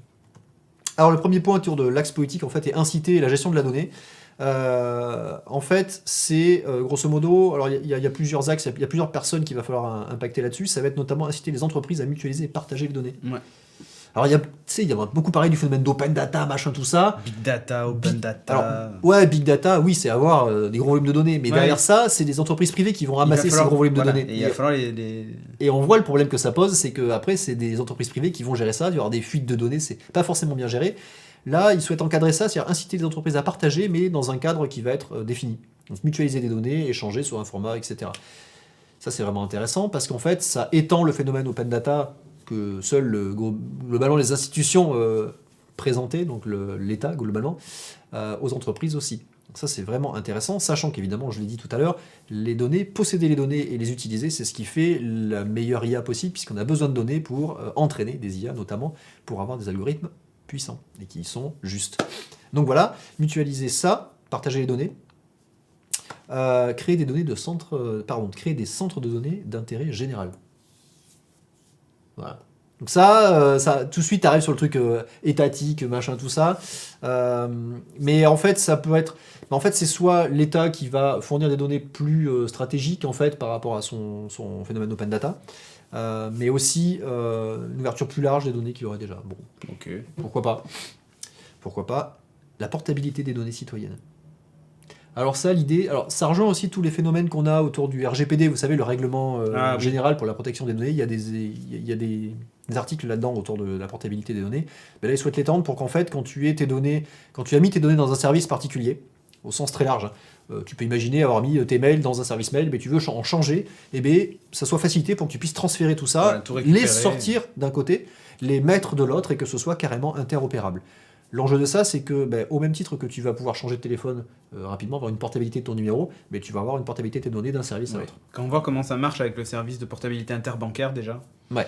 Qui est censé être mis en place depuis longtemps, où les virements sont pas faits, enfin bon. Il y a clairement du travail à faire là-dessus, et le fait de fluidifier ça, de définir un cadre interopérable, etc., permettrait d'avoir en fait plus de souplesse dans les entreprises pour récupérer des données du coup, puisqu'en fait tu les extrais d'un côté et tu les injectes en masse de l'autre côté. Donc ça, c'est vraiment intéressant. Imagine, tu vois, tu changes de service de stockage de fichiers, tu parles d'un Dropbox vers du Box ou un autre, et bien du coup, tu pourrais le transférer assez facilement. Faire un truc interopérable. Donc ça, c'est plutôt intéressant. Meilleure circulation des données, etc. Ouais, bien sûr. Alors, les 4 secteurs stratégiques, ça c'est le deuxième point. Alors, je vais faire appel à ta connaissance économique avancée sur le secteur français. Ouh là là. Donc le but, effectivement, c'est de valoriser les expériences françaises, en fait, différenciantes par rapport aux autres États et surtout aux géants, aux GAFA qui sont déjà là. Donc la santé, le transport, l'environnement et la défense et la sécurité. Alors pourquoi ces secteurs ? Parce que c'est des secteurs de niche, d'excellence française, et européenne au sens large. Voilà, clairement, c'est les trucs où on est les meilleurs. Et c'est un point de vue, c'est un défi majeur. C'est intérêt général en fait, autant pour l'État que pour les entreprises, que pour l'Europe d'ailleurs, de mettre ça en avant. Voilà, donc il y a, surtout pour la défense notamment, je pense à ça, c'est-à-dire qu'il y a un vrai enjeu géopolitique derrière. C'est-à-dire que celui qui aura la meilleure IA, plus tard, il faut s'imaginer que, déjà actuellement, quand on fait une guerre, il y a beaucoup de guerres électroniques, vous savez, avec les radars, les mesures, les contre-mesures, etc. Mais ça reste encore derrière de l'armement. On va passer à du cyber-armement quelque part, et donc ça va être des guerres d'IA aussi. On peut imaginer qu'il y ait ça. Et donc du coup, il faut commencer ça dès maintenant pour avoir une avance, et surtout pour se prémunir, parce que les autres, ils travaillent déjà, évidemment. Donc il y a un enjeu politique et géopolitique derrière tout ça. Et ça, c'est ce que je disais dans le rendez-vous tech quand on en parlait, c'est que jusqu'à présent, on avait un facteur humain avec des espions, avec tout ce genre de choses et tout ça, et qui sera peut-être remplacé demain par une IA qui se chargera d'espionner les différents réseaux, sociaux ou pas d'ailleurs, et on l'a vu avec le scandale de Britannica Analytics, machin là. Ouais. Cambridge Analytica. Cambridge Analytica, comment on pouvait arriver à influencer une élection en faisant du profiling et du big data en gros sur de la donnée Facebook. Imaginez que ce soit automatisé et traité par des machines pour répondre des messages ou ce genre de trucs. bon, bah, on arrive à faire élire un abruti, quoi. Et ça peut fonctionner, on en a la preuve. Et voilà. Et du coup, comment déstabiliser une zone géopolitique ou autre, enfin, ou l'échiquier géopolitique, c'est pas mal, quoi. Donc on pourrait imaginer qu'on puisse finir par automatiser tout ça. C'est clairement ça, tu l'as clairement dit, c'est ça, c'est pouvoir se prémunir de manière automatique de ce genre d'attaque, et c'est ce qui aurait normalement dû être intégré dans Facebook pour se prémunir de tout ce qui s'est passé en termes d'attaque, de fake news, de fuite de données, etc., pour avoir un système d'autodéfense géré là-dessus, c'est ça, défense et sécurité, on est clairement là-dessus, tout à fait. Alors ça, c'est ce qu'ils proposent, et après comment y arriver, donc ce qu'ils préconisent, grosso modo, c'est de mettre en avant une politique sectorielle. Donc évidemment, fixer des politiques dédiées à ces secteurs-là, et notamment sur la médecine. On parle de médecine personnalisée. Donc une médecine qui serait vraiment ciblée sur toi. Tu sais, aujourd'hui, tu as, tu as ton médecin traitant, donc qui est ton médecin référent. Qui est ton médecin référent, donc qui te connaît. Mais tu pourrais imaginer que tu es une IA en fait, qui soit capable de te connaître, et du coup qui soit capable de faire un diagnostic qui serait personnel pour toi. Ok. Clairement. Et c'est des choses qui sont en train de se faire, préventives, donc dire attention, risque de cholestérol bientôt, mon gars. Ouais, voilà. Avec ton rythme cardiaque, être capable de te dire certains trucs. Prédictive, voilà, tu vas atteindre 40 ans, et les gens tu de vas 40 ans mourir. Qui ont peu de cheveux, qui font des vidéos autour de Bordeaux, en général, ils meurent. Ils meurent, donc là, il faut faire un truc. C'est ça. Et participatif, donc ça veut dire que ça va pouvoir intégrer différents services qui vont venir s'agréger. D'ailleurs, tu peux avoir un service de cancérologie d'un côté, de cardiaque, qui vont tous interagir autour de ça. C'est intéressant, c'est passionnant, et c'est une bonne vision de ce secteur-là. Voilà. Après, pouvoir expérimenter, donc créer des endroits pour pouvoir expérimenter des choses. Donc partager des données, organiser la collecte des données. Bon anniversaire, Jail. Merci, bon anniversaire. Tout à fait. Et des bacs à sable d'innovation. Donc en fait, c'est des espaces d'expérimentation, alors ça c'est intéressant, qui seraient allégés temporairement de certaines contraintes réglementaires. Est-ce que tu vois ce qui... Ouais, je vois l'idée. Bon, ok, alors le truc sur les gènes, là, sur les bébés, vous pouvez le faire, mais là, dans un petit coin, machin, bidule. Voilà. Là, on peut vous autoriser ça. Voilà, là, on peut vous l'autoriser. Bon, peut-être pas jusque-là, mais au moins, il soulève ça, et il se dit, ça serait intéressant, ça permettrait de libérer des blocages. On va encadrer ça, mais on va libérer... Des déblocages. C'est ça, on va encadrer des déblocages. Pourquoi ? Parce que il y a des États comme Israël qui sont beaucoup moins, et la Chine évidemment, qui sont beaucoup moins contraints autour de la recherche là-dessus, qui se permettent de faire plein de choses et qui, du coup, avancent sur des sujets plus rapidement. Alors évidemment, il ne faut pas faire tout et n'importe quoi, mais peut-être qu'il y a moyen de déverrouiller certaines choses dans un cadre qui serait vraiment défini. Donc il ouvre la porte à ça en disant ça serait bien d'y aller. Et je pense que c'est clair, parce que niveau paperasse administrative et blocage et verrouillage en France, on est clairement les champions, si on n'est pas les meilleurs. Mais du coup, ça contraint la recherche, évidemment. Il y a moins d'autorisation à demander, tout ça. Enfin, ouais. C'est ça. Voilà. Et puis aussi, fournir des moyens d'expérimenter en situation réelle. Donc vraiment, et pas que l'expérimental. Ok. Voilà. Pourquoi pas. On va pouvoir tester ça sur des fœtus de bébés, quoi. Pourquoi pas. Voilà.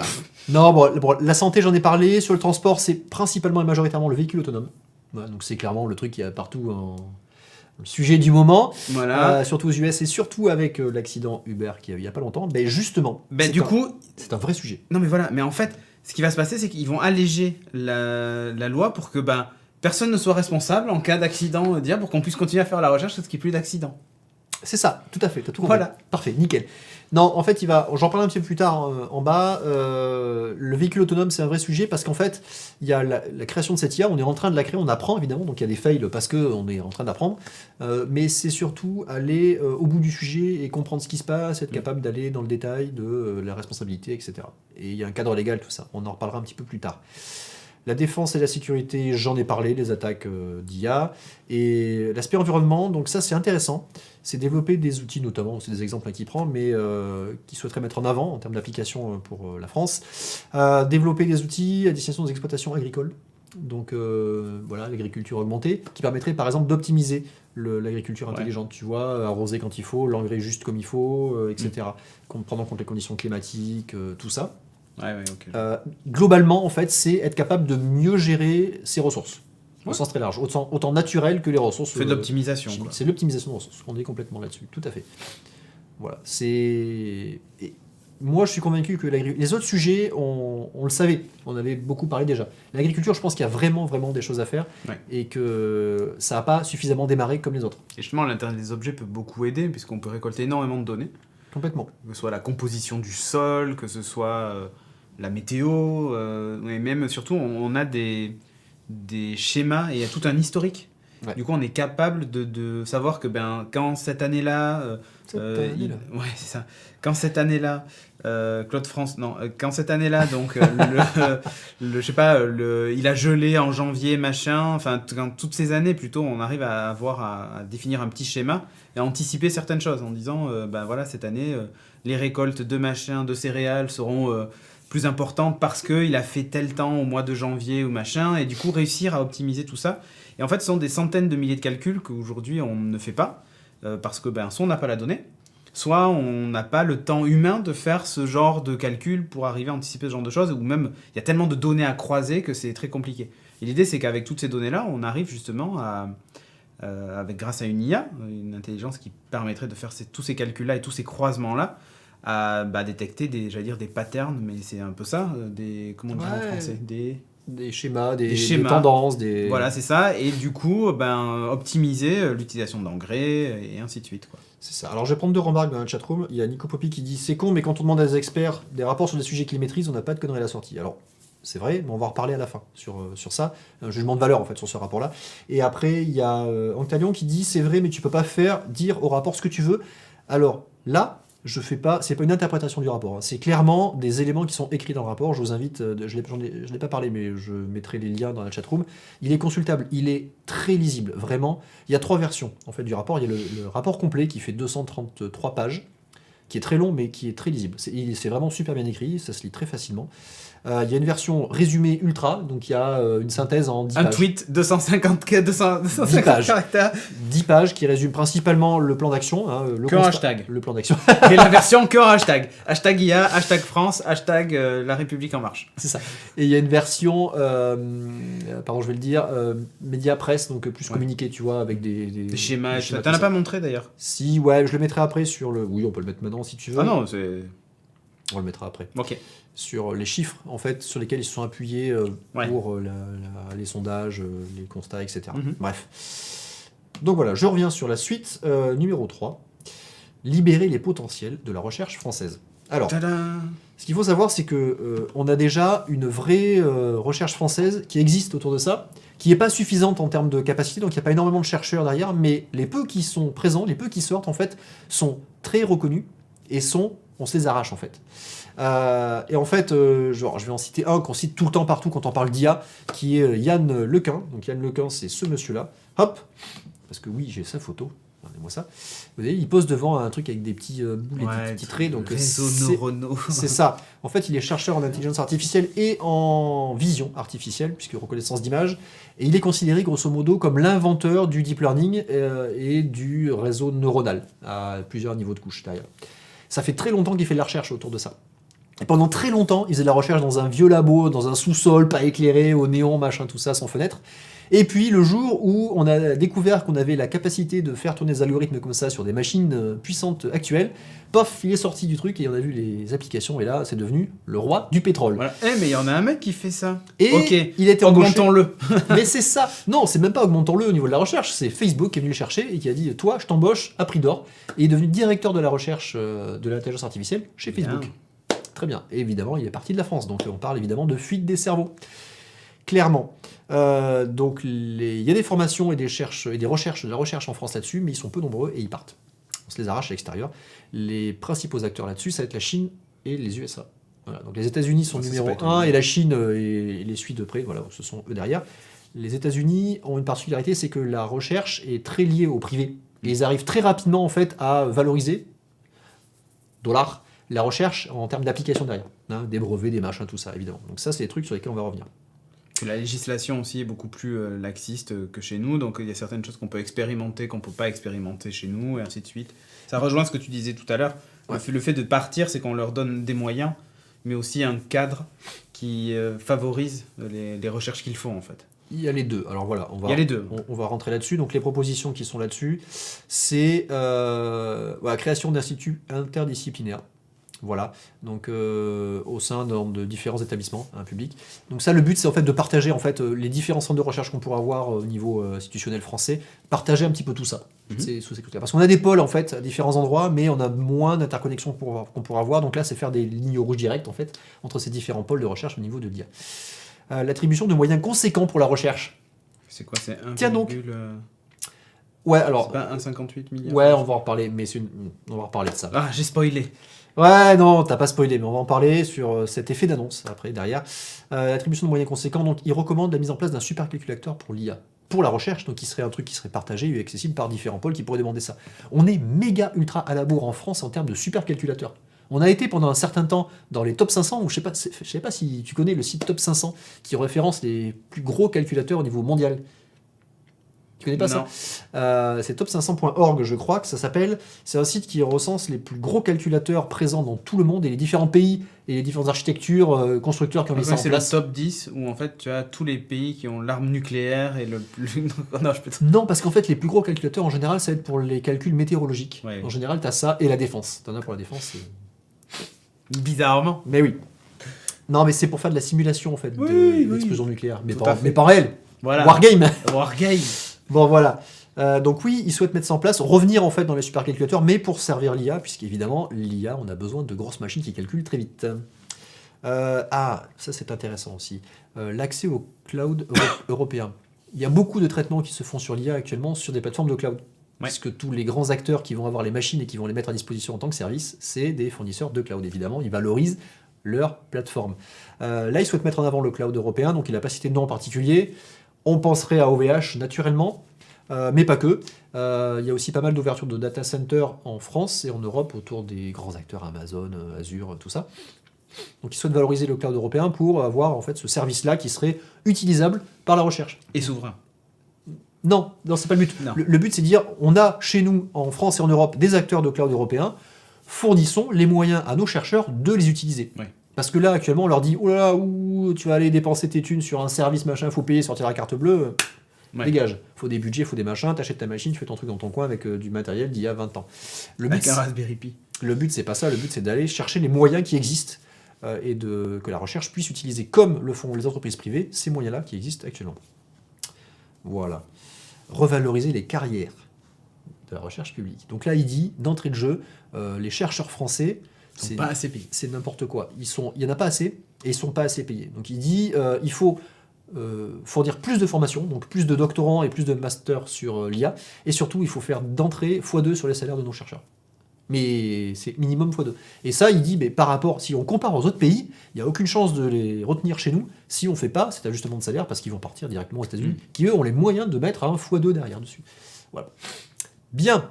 L'amplification échange académie-industrie. Alors ça, c'est ce que j'avais commencé à dire en introduction, c'est de se dire, la recherche, moi j'avais un pote qui avait commencé à faire une thèse en fait à côté au Labri, à Bordeaux, et en fait quand il a commencé à se dire, j'aimerais bien faire des trucs aussi dans le privé en même temps, etc., on lui a dit, t'es fou, niette, que dalle, t'es dans le public, tu fais de la recherche, tu parles pas au privé.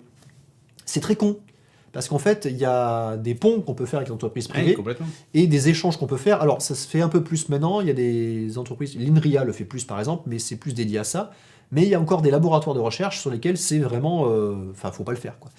Et pourtant, c'est ce qui marche aux États-Unis. C'est comme ça qu'en fait, on valorise les travaux de recherche. On dit, on peut mettre en application ou faire des tests derrière sur des choses qui sont dans le cadre de la recherche, mais qui pourraient avoir une application directement en production actuellement. Voilà, donc mettre ça plus facilement. J'ai fini pour la recherche et l'éducation. C'est cool. Ça va? Ouais, ça va, moi, Nickel. tout va bien. Tu chopes des messages dans la chatroom? Mais je regarde, mais ça ça parle, parle je que vois des que c'est des conneries. films, mais ils disent que des conneries. Ouais, Vous c'est êtes ça. pas drôle. Alors, le changement. Si, il y a on pourrait Olivier l'appeler- qui a dit, franchement, est-ce que les gens en France, à part nous les geeks, s'intéressent à l'IA? Alors, Parce justement, qu'avant de donner des moyens en France à la recherche, il faudrait peut-être un peu plus de budget dans la démocratisation, il dit. c'est parfait. Merci pour cette magnifique transition, Olivier et Cédric. Donc c'est ça, c'est anticiper l'IA. Et anticiper l'IA et le changement. Et donc ça va intéresser, parce que les gens actuellement, ça va impacter forcément l'économie et l'aspect social et le domaine du travail. Puisque évidemment, le travail va changer. Pardon, je glisse. Ouais, le studio glisse, maintenant il est tout propre, donc voilà. C'est exactement ça. On sait, en fait, on sait jusqu'où et combien ça va changer Non, pardon, on ne sait pas jusqu'où et combien ça va changer le monde du travail. Par contre, on sait clairement que ça va vraiment changer. Ouais. Donc il faut dès à présent commencer à expérimenter, se poser les questions en fait. Créer des groupes de travail et se poser les questions de mon travail, comment il va être impacté, comment je fais la transition là, comment j'accompagne les gens, comment je les forme et tout ça. Voilà. Donc tout ça, il propose de mettre en place des ateliers, des labs publics, voilà. Se poser les questions autour de la complémentarité de l'homme et de la machine, c'est-à-dire qu'il y a il y a des métiers qui vont évoluer, mais pour lesquels on n'aura pas forcément que de l'IA. Donc il y aura plus d'IA, mais il y aura toujours des hommes derrière, ou des femmes. Hein. Mais il se dit, il y aura une complémentarité, donc comment on forme les gens pour travailler avec l'IA, et pas juste comment on les forme à autre chose, comment on les forme à travailler et à comprendre comment ils interagissent avec de l'IA derrière. Voilà. Mettre un tampon, un indice de bonne complémentarité sur les entreprises. Enfin, bref. Après, il y a des trucs un peu. Il y a Asrarn qui dit enfin, Ouais. c'est aussi une question éthique de ne pas mélanger public et privé aussi, non? Parce qu'il y a de la recherche publique, il y a du privé, il y a des données d'entreprise, enfin, Ouais, mais. il y a des Est-ce- financements. Mais là, il faut se reposer ces questions-là. C'est-à-dire, est-ce que c'est vraiment bloquant par principe ou est-ce que c'est bloquant parce qu'il y a un enjeu de défense, de sécurité nationale, des choses comme ça? Là, je peux comprendre. Mais si c'est par principe, non, je comprends pas. Et c'est débile. Parce que du coup, ça nous freine sur des aspects où on pourrait avoir des financements et des mises en situation qui seraient. Des mises en situation réelles qui seraient beaucoup plus rapides. Donc voilà. Et je pense qu'il y a beaucoup de par principe actuellement. Hein. Il y a Pierre aussi qui Ouais. dit dans la Salut, chatroom, Salut, Pierre. qui sera peut-être sur le canapé dans le prochain beat. Bien vu que tout le monde dit qu'il n'y aura plus de comptables en 2030 et que 80% des enfants en maternelle à l'heure actuelle exerceront des métiers inconnus actuellement, il faudrait que tout le monde s'y intéresse. C'est ça, c'est clairement ça, c'est ce que je disais, c'est que c'est là où les gens vont s'intéresser, c'est que on va plus communiquer, aspect pédagogique, et ça, j'y reviendrai tout à la fin, mais surtout les accompagner dans la réflexion sur le changement de leur métier. C'est-à-dire les inclure dès à présent sur le fait que, écoutez, votre métier va changer. Il prend l'exemple, par exemple, des transporteurs routiers, qui dit, oui, la voiture autonome, le camion autonome, il arrive, ça arrive très vite, donc maintenant, réfléchissons ensemble sur comment on peut prendre ça en charge, et pas arriver en se disant, ça y est, c'est en place, et on a un conflit parce qu'on n'était pas prêt, parce qu'on n'avait pas anticipé la situation, et parce que, j'ai perdu mon boulot, qu'est-ce que je fais demain? Ça, on sait que ça va arriver, donc autant l'anticiper dès à présent et intégrer les acteurs, les gens qui vont être impactés par ça, pour discuter avec eux. Voilà. C'est vraiment une vraie bonne conduite du changement là-dessus, pour moi. Voilà. Intégrer le dialogue social, hein, voilà, c'est ce que je viens de dire. Et après, expérimenter des nouveaux modes de financement pour la formation professionnelle. Alors ça, c'est assez intéressant, parce que actuellement, la formation professionnelle, si tu as besoin d'une formation pour comment ça s'appelle, quand tu veux changer de métier, reconversion professionnelle, c'est le travail que tu fais actuellement, ton employeur, qui paye une partie de la formation professionnelle. Hein, on parle des DIF, CIF, etc. là, pour le compte de formation, qui te permettent en fait de dépenser ça en formation derrière, sans que toi tu aies de la thune à lâcher. Ouais, je vois. Mais en fait, il se dit ça c'est bien, mais quand on va être acteur français et qu'on va utiliser des services d'IA à l'étranger, et qu'on va utiliser une IA qui est fournie par d'autres services étrangers, on ne participe pas au financement, donc il y a peut-être des moyens de... il ne le dit pas sur une taxe, mais on pourrait imaginer que dès lors qu'on va faire appel à des compétences étrangères, il y ait une taxe de douane sur ça, qui servirait à financer la formation professionnelle pour accompagner ces gens qui vont changer de métier, de reconversion. C'est bien tout français, ça. Ouais, mais c'est pas déconnant. Mais c'est pas déconnant, je suis C'est d'accord. pas déconnant. Voilà. Je suis d'accord. Bon, ça va aller vite pour la fin, pour une IA écologique. Ah, Voilà. Alors là, on a parlé rapidement sur l'aspect agriculture. Il y a aussi l'aspect réchauffement climatique. Donc là, c'est vraiment plus un aspect Europe Écologie Les Verts. Mais il y a un vrai enjeu consommation, optimisation de la ressource naturelle. Et aussi, comme on en parlait, les supercalculateurs et la météorologie. Donc être capable d'intégrer tout ça en termes de gestion au niveau de l'IA. Se dire, écoutez, les ressources naturelles sont comptées. On n'est pas capable d'optimiser, de prévoir des choses. Les conditions climatiques sont encore peu connues. La météo, alors pas la météo pour la météo, hein. C'est-à-dire que ton appli de météo, oui, au fur et à mesure, elle va être de plus en plus performante, mais la météo pour être capable d'optimiser effectivement la gestion des ressources qu'on va avoir derrière. Plus de vent, plus de soleil, la température pour optimiser les data centers, le refroidissement, etc. Et être capable de gérer tous ces curseurs-là au plus fin. Donc l'IA, c'est tout ça. Et en même temps, il y a la capacité à se dire, encore une fois, anticipons, l'IA va arriver, il va y avoir beaucoup plus de data centers, des calculateurs qui vont calculer beaucoup plus fort, qui vont consommer beaucoup plus, donc on va bouffer plus de ressources. Comment on va avoir, quel impact en fait aura tout ça sur notre consommation énergétique? Ça aussi, anticiper ça. Et on en a déjà parlé, les bitcoins, les data centers bien qui sûr. poussent partout, ça pompe une énergie phénoménale. Comment gérer ça et comment l'anticiper? Voilà. Alors je vous passe les exemples, mais il y en a un qui m'intéresse. Il y a un projet en fait qui a tourné entre 2009 et 2013, il s'appelle Tara Oceans. Je ne sais pas si tu as entendu parler, c'est un voilier qui s'appelle le Tara, qui a embarqué des chercheurs et qui se sont dit, nous on va faire le tour des océans et on va collecter, on va faire en fait du séquençage d'ADN sur des éléments dans l'océan, comme ça, à l'arrache, à l'aveugle. Et en faisant ça, ils se sont rendus compte qu'ils ont pu répertorier 117 millions de gènes, quand même, assez phénoménal, dont la moitié était jusque-là inconnue. Pas mal. Donc tu vois, sans aller jusqu'à Mars, on connaît. Tu peux découvrir des trucs et en fait on n'a pas ça.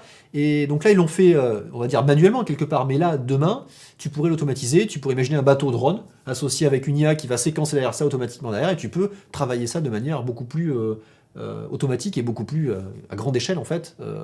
Et c'est un truc de malade. Enfin moi, et c'est un truc qui a tourné il n'y a pas longtemps. Donc là refaire ça en mode automatique, c'est juste un truc de fou. Voilà. Très bien. Oui. Alors, ça c'est pour moi le vrai sujet intéressant là-dedans. Alors, indépendamment de l'accompagnement économique, enfin tout ça c'est intéressant, mais là il y a un vrai truc. Là on passe aux choses sérieuses. Et qui rejoint le sujet d'actualité de Hubert. C'est en gros ouvrir, donc il appelle comme ça, ouvrir les boîtes noires de l'IA. Et derrière, c'est se poser la question de est-ce que c'est dangereux ou pas, et qui sont les responsables derrière tout ça, et où c'est qu'on a fauté, comment on peut s'améliorer, mais surtout comprendre tout ce qui se passe. Est-ce que l'IA œuvre pour notre bien, voilà, pour notre bien-être, et sinon comment on s'assure que ce soit le cas. Donc c'est tout ça, c'est les vraies questions qui se posent. Donc c'est les vraies questions en fait que les gens se posent actuellement. Il a intégré ça en fait dans toute la réflexion. C'est là que les gens disent c'est du bullshit marketing. Bah, l'histoire de est-ce qu'elle œuvre pour le bien-être, pour le bien-être, machin et tout ça. Le vrai bullshit, c'est que l'IA, elle œuvre pas, elle a pas de conscience non, en fait. Voilà. C'est l'usage qu'en fait l'homme. C'est l'homme qui est mauvais pour l'homme en fait. C'est à partir du moment où tu mets ça en place, tu vas le mettre en application dans un mauvais usage. Voilà. Donc c'est ça en fait le vrai truc. Bon, mais derrière ce qu'il dit, c'est que il souhaite mettre en place la transparence en fait et l'audit des algorithmes. Donc on se dit, ok, il y a une société qui a créé un truc. Maintenant, si on veut être capable de certifier ça, on va dire, ok, ta voiture autonome, elle a le droit de rouler, et il faut avoir des experts qui sont suffisamment formés et en connaissance de cause pour dire, oui, je vais venir auditer ce que tu as fait, pour comprendre ce que tu as fait, pour te dire, oui, c'est juste, tu peux l'appliquer et le mettre en pratique. Okay, donc c'est vraiment des experts, mais sachant ce qui se passe sous le capot. Pour le cas, c'est bien choisi. Voilà. Après, plus globalement, il se dit, mais il faut travailler l'explicabilité de l'IA. Parce qu'actuellement, il y a un peu de magie derrière tout ça, malgré tout. Hein, donc il y a des formules mathématiques, mais il y a surtout un peu de magie parce que les réseaux de neurones, ça marche, mais des fois, on se demande un petit peu ce qui se passe dedans. Et on n'est pas encore au bout du sujet. Et on le voit parce qu'il y a des éléments de recherche, au niveau de Google, je pense notamment, ils avaient fait ça. Ils avaient fait des essais en disant, regardez l'IA, quand elle rêve, tu sais, ils extraient des images, quand ils la laissent tourner un peu dans le vide, si on lui donne des trucs un peu aléatoires, qu'est-ce qui se passe, qu'est-ce qu'elle sort. Et c'est vraiment tous ces éléments-là, essayer de comprendre comment ça marche à l'intérieur, parce que tout ce qu'on voit, nous, c'est on lui donne des données en entrée, et en sortie, ouais, c'est cool, c'est ce qu'on attendait. Et au milieu, ce qui se passe, la problématique de ça, c'est que le jour où il se passe un truc, tu lui mets des trucs en entrée, et il se passe un truc en sortie que tu sais pas pourquoi, et bien là, pourquoi au milieu, qu'est-ce qui s'est passé pour que ça foire? Et c'est trop tard. Et là, ça peut être trop tard dans le cas où c'est une voiture autonome, par exemple. Et ça, c'est une vraie bonne question, et on est en plein dans l'actualité. C'est chez Uber, la voiture, ok, elle s'est plantée, elle a écrasé une piétonne. Qu'est-ce qui s'est passé? Est-ce que c'est l'IA? Comment l'IA interagit au milieu? Est-ce que c'est juste les données des capteurs? Auquel cas, c'est facile. Tu dis, le capteur n'a pas marché, très bien. Mais si c'est toutes les données ont été rentrées, mais l'IA a fait le choix d'eux, pourquoi elle a fait ce choix? Pourquoi, comment, quels sont les facteurs de tout ça? Et ça, c'est vraiment ça qu'on va aller chercher maintenant, et c'est vraiment un élément clé pour expliquer ça.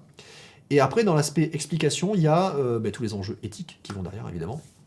Donc, se poser la question de l'IA, est-ce qu'elle fait des bonnes choses? Est-ce que c'est éthique pour... voilà. Et surtout, intégrer l'éthique, pas que dans l'aspect application. C'est cool, j'ai fait un truc, maintenant j'y vais. Mais intégrer l'éthique dès la formation, en fait. Des ingénieurs, donc des gens qui vont travailler à développer et mettre en place ces IA-là. Ça, c'est couillu, parce qu'en fait, l'éthique, en général, tu te poses jamais la question. On se pose jamais cette question. C'est a posteriori. Tu te dis, putain, merde, ça a foiré. Fallait pas le faire. Donc, voilà. Les gens sont morts. Peut-être qu'on aurait dû... Voilà, de la même manière, oui, et au sens plus large que l'éthique, c'est étudier les conséquences en fait de ce qu'on est en train de faire en termes de conséquences sociales et tout ça. Voilà.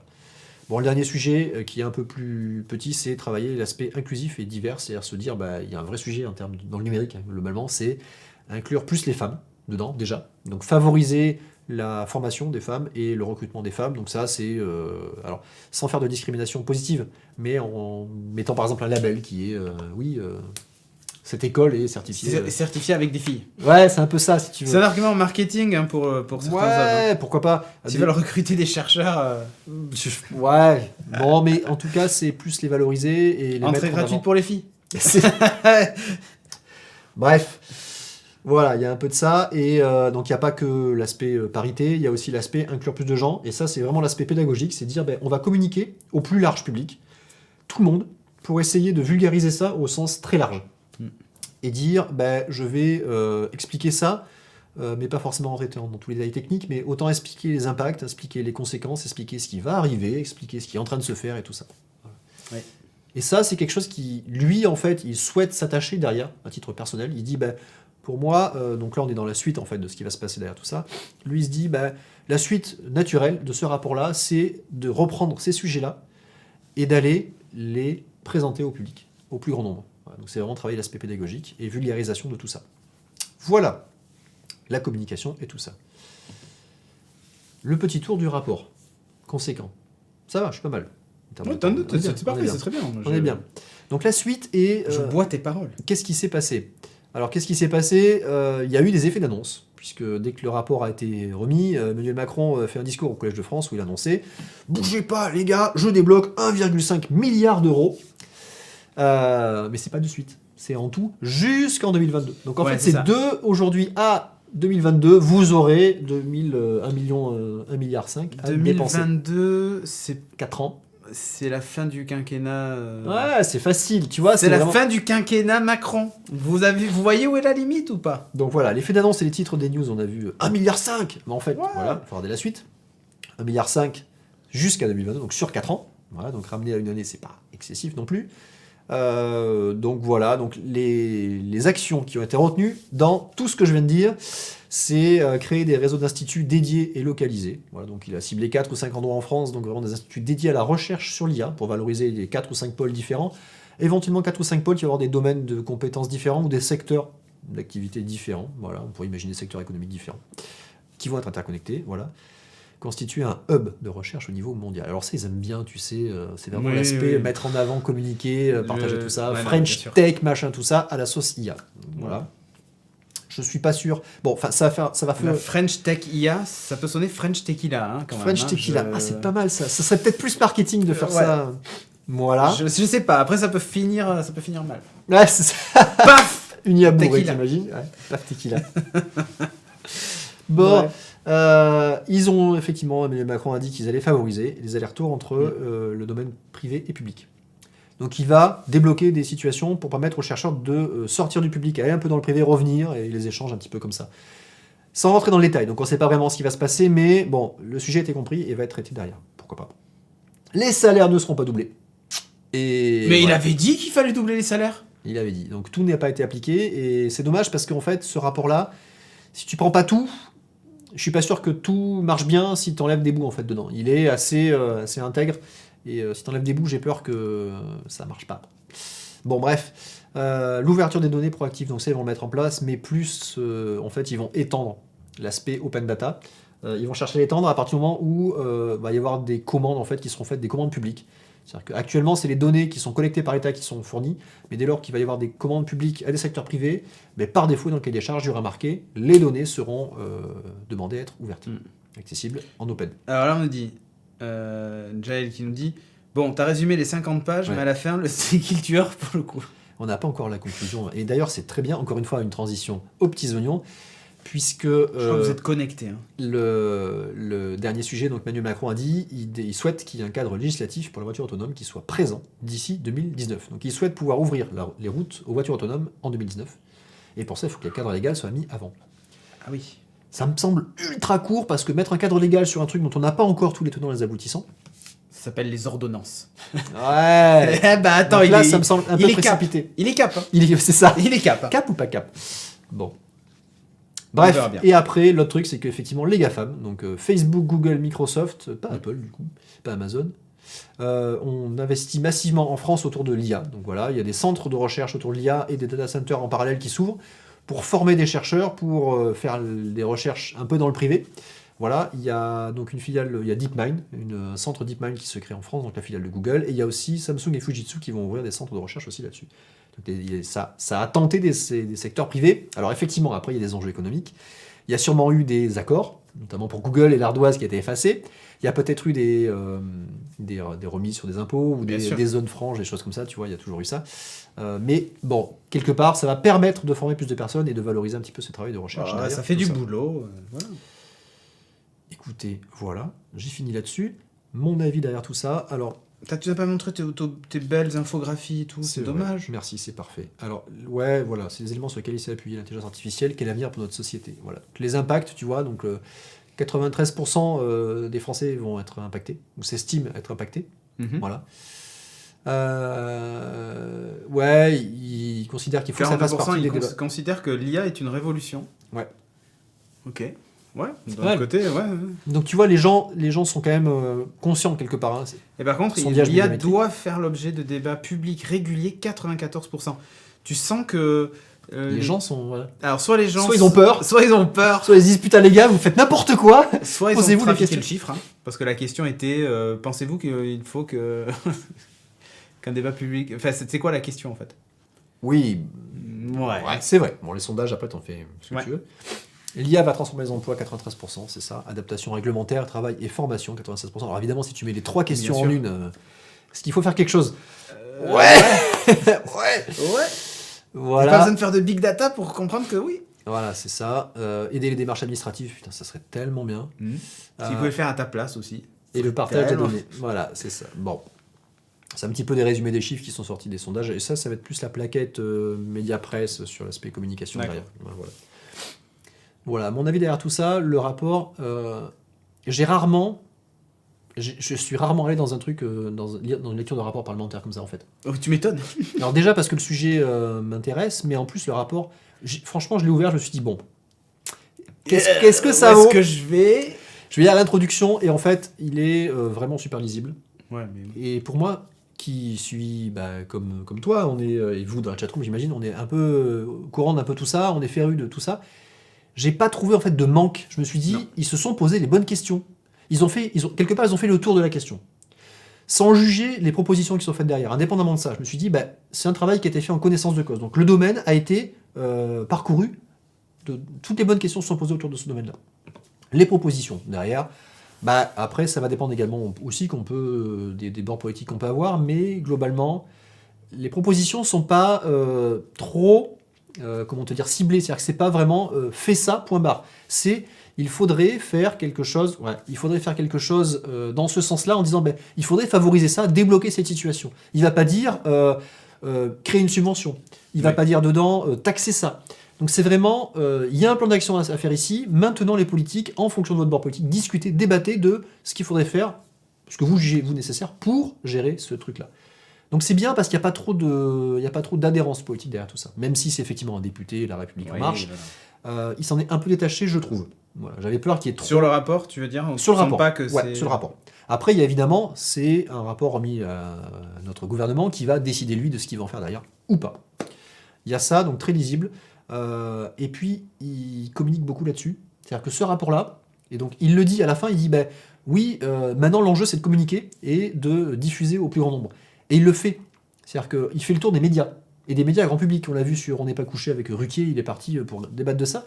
Et c'est chaud parce que le grand public, enfin tu te dis la télé est à des années-lumière. C'est ça. De ces sujets-là, en fait, ces sujets techniques et même ces sujets de fond et ces sujets pointus.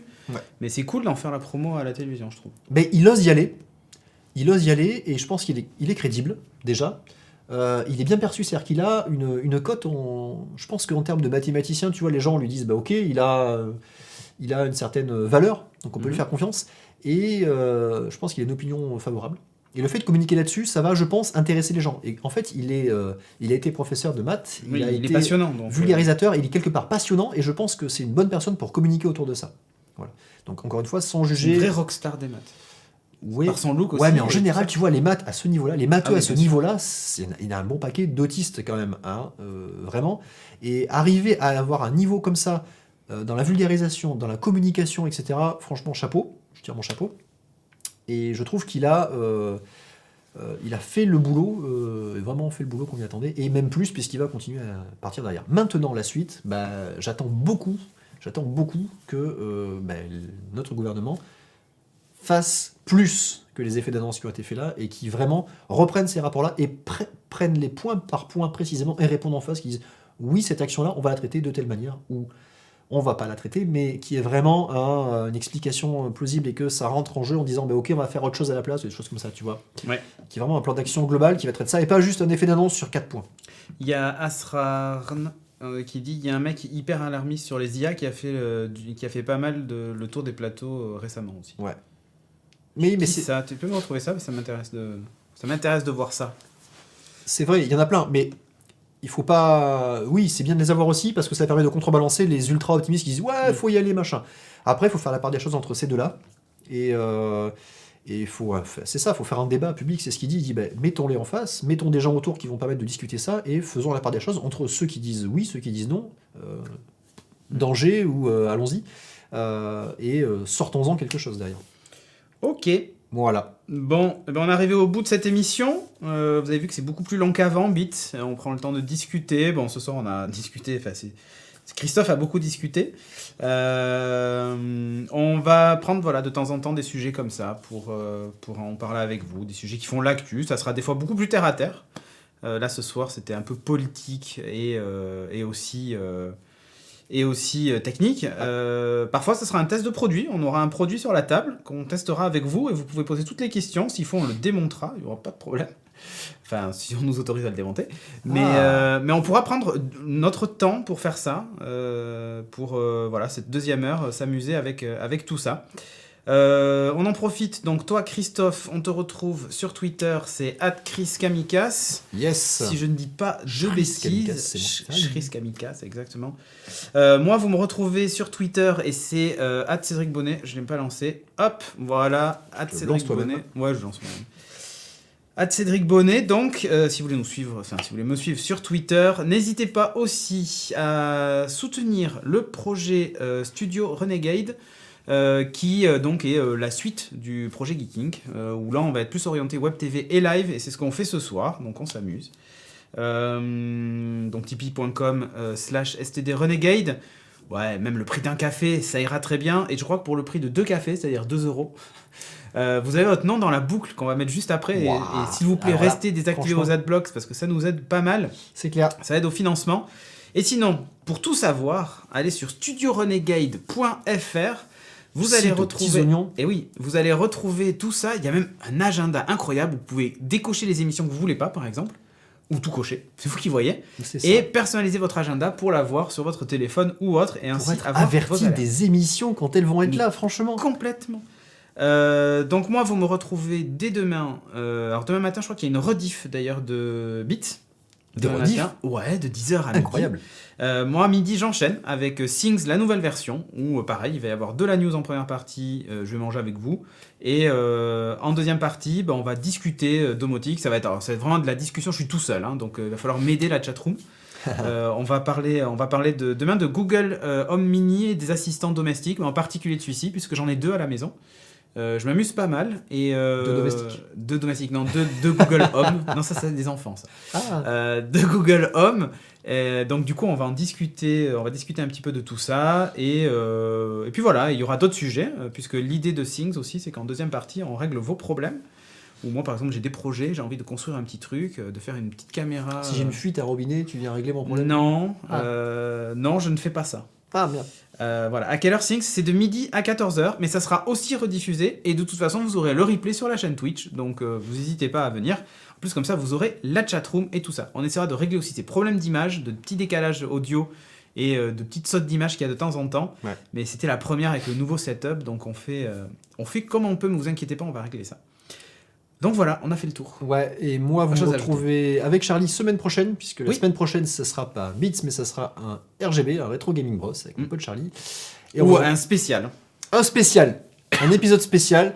On vous dira ça en temps et en heure, mais attendez-vous quand même à quelque chose de bien. Voilà. On n'en dit pas plus. Voilà, c'est dit. Donc merci encore à vous d'avoir suivi. Je balance le générique de fin, la boucle. Restez pendant les petites pubs en désactivant votre adblock. Et c'est parfait. Je vous remets la musique de Sauvage. Vous pouvez couper le son si évidemment il ne vous plaît pas. Si vous entendez la musique, ça signifie quand même que vous avez un adblock. Je dis ça, En fait, rien. c'est punitif. C'est la C'est musique punitif. punition. Ok. Très bien. Allez, sur ce, donc, moi je Ciao. vous donne rendez-vous demain midi. Ciao, ciao.